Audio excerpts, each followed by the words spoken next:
எங்கள் ஊரில் ஒரு கோயில் இருக்குது, ஈஸ்வரன் கோயில். ரொம்ப ரொம்ப ரொம்ப பவரான ஒரு கோயில். சிவராத்திரிக்கு வந்து அந்த கோயிலுக்கு எப்போவுமே போவோம். சிவராத்திரி அப்போ மட்டும் ரொம்ப கூட்டம் இருக்கும். விடிய விடிய அன்னதானம் நடக்கும், 6 கால பூஜை நடக்கும். ஒவ்வொரு பூஜைக்கும் ஒவ்வொரு வகையான சாப்பாடு அப்படின்னு சொல்லிட்டு பார்த்திங்கன்னா ரொம்ப கோலாகலமாகவும் இருக்கும். பெரிய மண்டபம் இருக்குது. அந்த மண்டபத்தில் எல்லாம் தூங்குறவங்க தூங்குவாங்க, நியாயம் பேசுகிறவங்க பேசுவாங்க. கலை நிகழ்ச்சியெலாம் எதுவும் நடக்காது. ஏன்னா சாப்பாடு செய்கிறதுக்கே நேரம் பத்தாது. சாப்பாடு செஞ்சுட்டு அதை சாப்பிட்டுட்டு திருப்பியும் பூஜை, திருப்பியும் சாப்பாடு, திருப்பியும் சாப்பிட்டுட்டு திருப்பியும் பூஜை, அப்படியே தான் இருக்கும். 6 கால பூஜை நடக்கும், 5:30க்கு பூஜை முடிஞ்சிடும். அந்த மாதிரி இருக்கிற கோயிலில் நான் வந்து ஒரு வருஷத்துக்கு ஒரு தடவை தான் அந்த கோயிலுக்கு போகிறோம். மற்றபடியெல்லாம் பிரதோஷத்துக்கெல்லாம் எங்கள் ஊர்லேயே கோயில் இருக்குது. அந்த கோயில் வந்து நாங்கள் வந்து சும்மா இருக்கும்போது விசாரித்தோம். எங்கே அந்த முக்கியஸ்தர்கள் காணோம், இவங்க காணோம், அந்த சாமி தூக்குறவங்க காணோம், சமையல் செய்கிறவங்க எல்லாத்துக்கும் ஆள் தனித்தனியாக இருக்கும். பாத்திரம் விளக்குறது, அந்த கோயில் கூட்டுறது, கோயில் துடைக்கிறது அப்படின்னு பார்த்திங்கன்னா ஒரு சின்ன ஒரு ஊரில் இருக்கிற ஒரு பெரிய கோயில் அது. ஆனால் வந்து அதுக்கு ஆள் இருக்கும் தனித்தனியாக. அந்த நிர்வாகம் வந்து அப்பேற்பட்ட நிர்வாகம் நல்லா வந்து சரியாக வச்சுருந்தாங்க.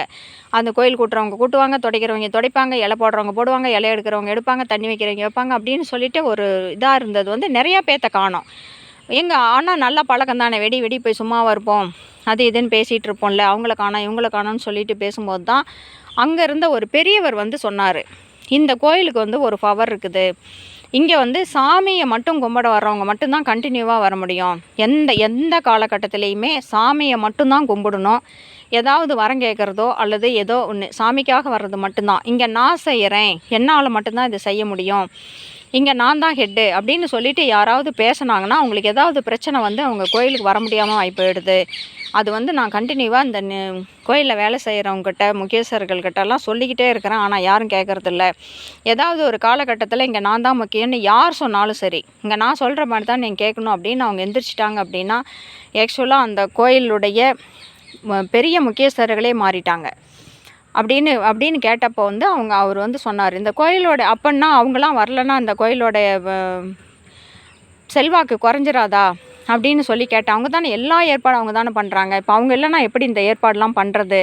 இதெல்லாம் யார் செய்கிறாங்க அப்படின்னா யாரோ ஒருத்தர் அடுத்தது செய்கிறதுக்கு வந்துடுறாங்க. நான் செய்கிறேன்னு சொல்லிட்டு வேறு யாராவது வந்துடுறாங்க. ஆனால் வந்து நான் இல்லைன்னா இந்த கோயில் நடக்காது, நான் இல்லைன்னா ஏதாவது ஒன்று செய்ய முடியாது, நான் இல்லைன்னா யார் சாப்பாடு செய்வாங்கன்னு சொல்கிற ஆள் தான் இருந்தாலும் சரி அப்படின்னு நினச்சிட்டாவே போதும், அவங்க வந்து இந்த கோயிலில் இருக்கிறதில்ல. இப்போ பார்த்திங்கன்னா வருஷத்துக்கு வருஷம் நிறையா பேர் மாறி போகிறாங்க. இங்கே வந்து எப்படி சொல்லுவாங்கன்னா காணியேசின்னு சொல்லுவாங்க. அதாவது வம்சாவளியாக செய்கிறவங்களே நிறையா பேர் இங்கே இல்லை அப்படின்னு சொல்லிட்டு அவர் சொன்னார். நிறையா பேர்த்த வந்து இது தூக்கி விட்டுருச்சு, எழுப்பி விட்டுருச்சு, அந்த மாதிரி இருக்கிறதுக்கு இது விடமாட்டேங்குது, ரொம்ப ரொம்ப பவராக இருக்குது அப்படின்னு சொல்லிட்டு. அங்கே வேறு ஒரு பாம்பு இருக்குது, நாகப்பாம்பு. அது அப்பப்போ வந்து போயிட்டுருக்கும் அப்படின்னு சொல்லிட்டு இது வரைக்கும் நான் பார்த்தது இல்லைங்க. ரொம்ப பெருசாக உருண்டையாக நீட்டமாக இருக்குதுன்னு சொல்லியிருக்கிறாங்க. அது அப்பப்போ வந்து சிவலிங்கத்து மேலே ஏறி சுற்றிக்கிட்டு விளையாடும் அப்படின்னும் திருப்பியும் அது இறங்கி போயிடும் அப்படின்னும் அதை பார்க்குறவங்க அது எந்த பிரச்சனையும் அது பண்ணுறதில்ல. அடிக்கடி பூஜை டைமில் கூட வரும், பூஜை நடந்துகிட்டு இருக்கும்போது கூட போய் அது லிங்கத்து மேலே ஏறிக்கும், அப்புறம் இறங்கி அது பாட்டுக்கு போயிட்டுருக்கோம் அப்படின்னு சொல்லிட்டு சொல்கிறாங்க. அங்கே கல்யாணமெல்லாம் நடக்கும். ஒவ்வொரு முகூர்த்தத்துலேயும் எப்படியும் 10 கல்யாணத்துக்குள்ளே நடக்கும்.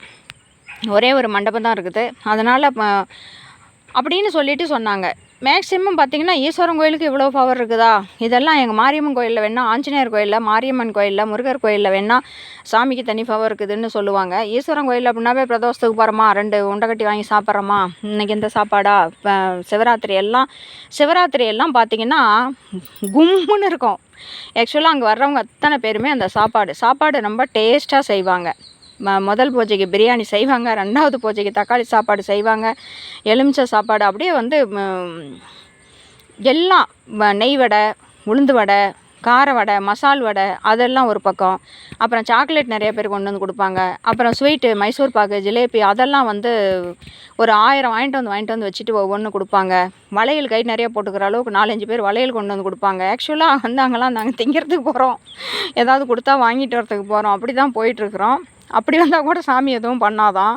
இங்கே நான் தான் பண்ணுறேன், நான் தான் அப்படின்னு சொல்லி எந்திரிச்சு நின்னா போதும், அடித்து நிறுத்திடுறாரு. அவங்க குடும்பத்தில் பெரிய பிரச்சனையெல்லாம் உண்டாக்கிட்டாரு அப்படின்னு அந்த பெரியவர் கதை சொன்னார்.